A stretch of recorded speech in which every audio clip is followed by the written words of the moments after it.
Hello, Nicole Harold here. I am standing in the office kitchen where I love these posters. We've got the nutrition poster, and it's got all these cool examples of different vitamins and minerals and things that we need to get in our diet. And then this one here that says real food grows. So I thought this would be a good backdrop for following up from our previous video about how if you want to get stronger, you really need to make sure that you're fueling yourself properly. And as a health coach, that's the term that we use, fuel. Just like you wouldn't ask your car to run without fueling its tank, we really shouldn't ask our bodies to run, our brain and our body to function, unless we give it the fuel that it needs in the form of hydration, hopefully lots of water, unless your doctor restricts you, and also in reference to the food that we eat. So my question to you is, what did you have for breakfast this morning? Coffee's fine in my book, but what else did you have? Coffee is not breakfast. Just so you know, I feel like a lot of people need to hear that. So, talked about protein last time. I just want to give you some examples of some things that would be good, healthy fuel for you.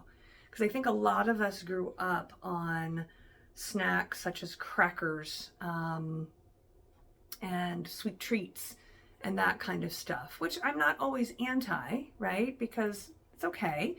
Nobody has a perfect diet. But those should be, in my viewpoint, in addition to the good, healthy stuff that you should have a minimum of every day. So in the morning, getting some protein, getting some vegetables would be ideal. Getting some healthy grains.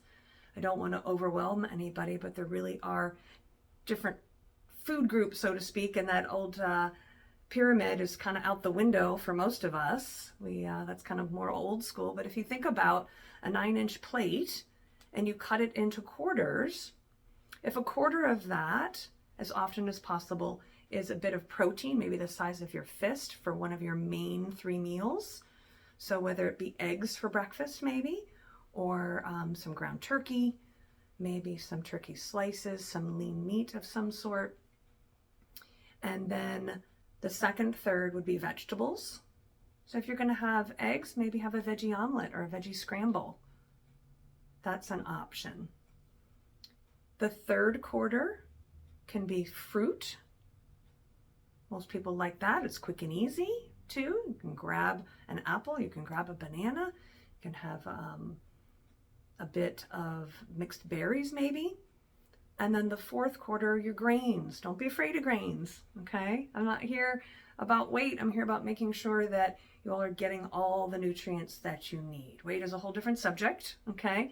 But if you really focus on getting the proper hydration, lots of water, good amount of protein, good amount of vegetables, and by that, I mean, I used to just have 1 vegetable a day and think that was enough, okay? 3, 4, 5 plus servings of vegetables a day is ideal, okay? Getting fruit in every day and getting grains. And by grains, we encourage you to have things that really fuel your body well, like sweet potatoes, like brown rice, rather than all the white stuff that really just does not kickstart our metabolism, does not keep our energy sources internally going properly. So these are the ideas that should help your body feel great throughout the day. So let's go back to breakfast. You don't have to have eggs. You don't have to have meat in the morning if you don't want to. Cottage cheese is a great source of protein and dairy. Yogurt, particularly Greek yogurt, which is high in protein, is another option. And then a lot of people, including myself sometimes, like to have a protein shake. So there's Ensure out there. There's protein powders you can buy at the store and you can mix with your favorite flavors. I get my fruit in that way because I have a hard time getting fruit in. So that's an option for you. You can put some vegetables in there as well. Put lots of things in there. There's lots of things online. There are lots of places that give you recipes online for maybe a smoothie, particularly if you're not very hungry in the morning, but you know that you should fuel yourself. Then consider a smoothie to get those nutrients to get you going for the day. Okay? I'm a big fan because of the community that I'm part of for health and that the program that I coach, that we eat 6 times a day. But definitely those 3 meals, the protein, the veggies, the fruit, and the grains. Okay, a quarter would be ideal of each of those on your plate. And then snacking in between, some nuts maybe, to get some protein and some healthy fat, because fats are also good for you. They fuel the brain, they fuel your GI system to keep things flowing and moving, which we know is important for health. Then you can move on to lunch. Sandwiches don't necessarily have to be a bad thing. I'm not anti-bread, but think about darker breads. Those are the kind that fuel your body better. Think about other options. I usually will have my dinner leftovers for lunch. It's easy, which I'm a big fan of. If you're going to make soups, I encourage you, or have soups, I encourage you to make them so that you reduce all the sodium in your diet, just for heart health, because that's important as well. Afternoon snacks, if you haven't had fruit already, you can have fruit then. You can have a small thing of yogurt, organic cottage cheese, and there's lots of quick bars available if you want them as well, with a nice clean label. And you get into dinner, again, that plate, it's really just kind of rinse and repeat.